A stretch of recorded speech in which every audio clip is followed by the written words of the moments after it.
wabarakatuh. Perkenalkan, nama saya Kania Putri dengan NIM 2003729 dari Program Studi Pendidikan Ekonomi Fakultas Pendidikan Ekonomi dan Bisnis Universitas Pendidikan Indonesia. Nah, di sini saya akan menjelaskan tentang permasalahan ketenagakerjaan dalam pembangunan ekonomi. Apa kabar adik-adik semuanya? Alhamdulillah baik semua ya, luar biasa.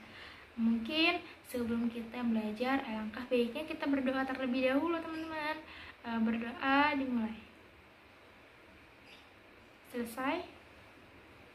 Oke, kita lanjut ke pematerian ya. Ada yang tahu gak sih apa yang dimaksud dengan ketenagakerjaan? Mungkin ada yang bisa jawab nih dari teman-teman apa yang dimaksud dengan ketenagakerjaan.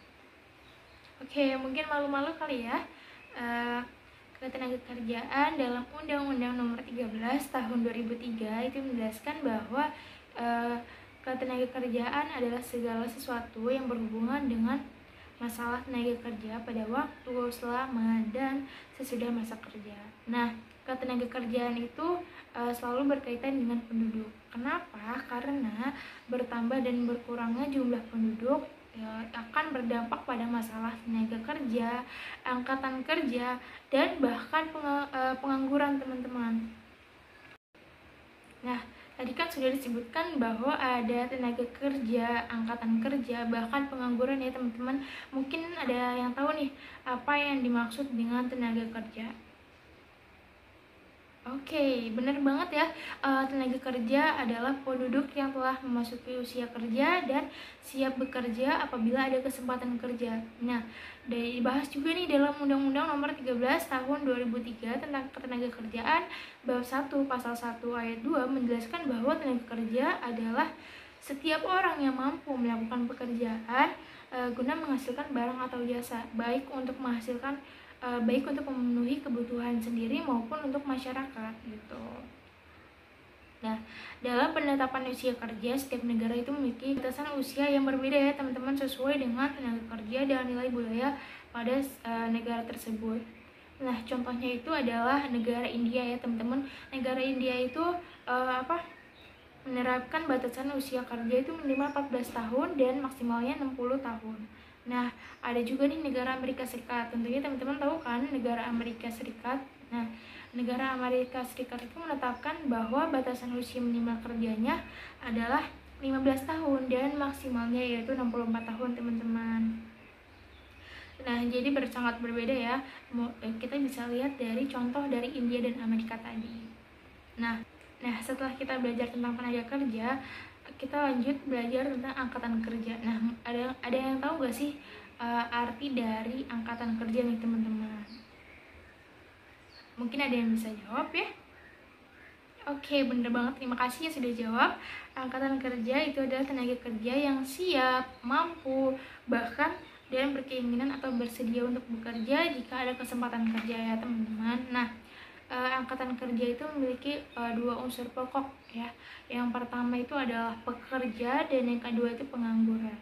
Nah, pekerja adalah orang yang mempunyai pekerjaan atau orang yang sedang bekerja ya teman-teman. Nah, yang kedua itu ada pengangguran.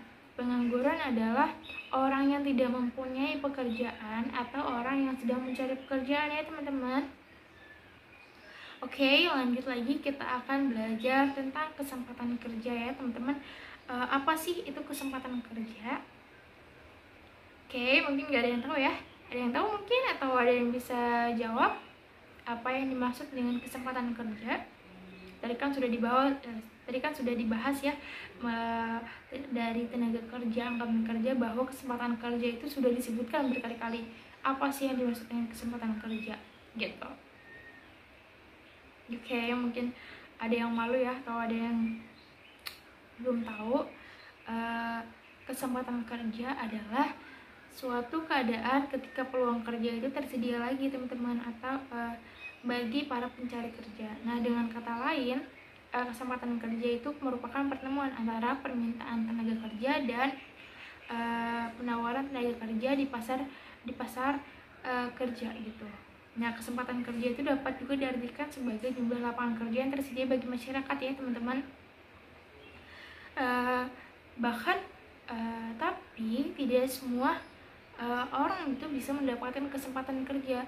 Banyak ya mungkin yang sekarang itu banyak pengangguran yang kita lihat, bahwa berarti benar ya kesempatan kerja itu tidak semua orang memiliki kesempatan kerja gitu. Nah, makanya kalian harus benar-benar bekerja mulai dari sekarang kita harus benar-benar belajar yang sungguh-sungguh gitu untuk memiliki masa depan yang cerah gitu ya teman-teman. Nah, di sini juga akan menjelaskan jenis-jenis tenaga kerja ya teman-teman. Yang pertama itu berdasarkan kemampuannya, dan yang kedua itu berdasarkan hubungan dengan produk. Nah, di sini juga adalah ada masalah ketenagakerjaan. Yang pertama itu melimpahnya jumlah tenaga kerja, yang kedua itu rendahnya kualitas tenaga kerja, dan yang ketiga itu pengupahan, yang keempat itu kesempatan dan keselamatan kerja atau disebut dengan K3, dan yang kelima itu outsourcing, dan yang keenam itu pemutusan hubungan kerja atau disebut dengan PHK ya teman-teman, kita tahunya. Nah, yang ketujuh adalah tenaga kerja Indonesia, dan yang ke-8 adalah tenaga kerja asing. Nah, gimana sih cara untuk meningkatkan kualitas tenaga kerja ya teman-teman? Yang pertama itu pendidikan dan pelatihan. Nah, pendidikan dan pelatihan itu dilakukan dalam rangka mengembangkan pengetahuan, terus kompetensi dan keterampilan tenaga kerjaan. Nah, yang kedua adalah magang.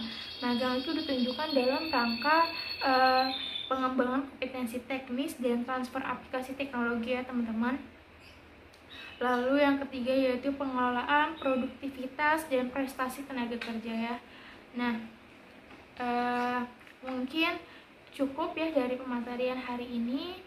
Semoga teman-teman diberikan kesehatan dan kelancaran dalam pendidikannya. Mungkin dari saya, apabila saya mohon maaf apabila ada kekurangan dan kesalahan kata. Wassalamualaikum warahmatullahi wabarakatuh.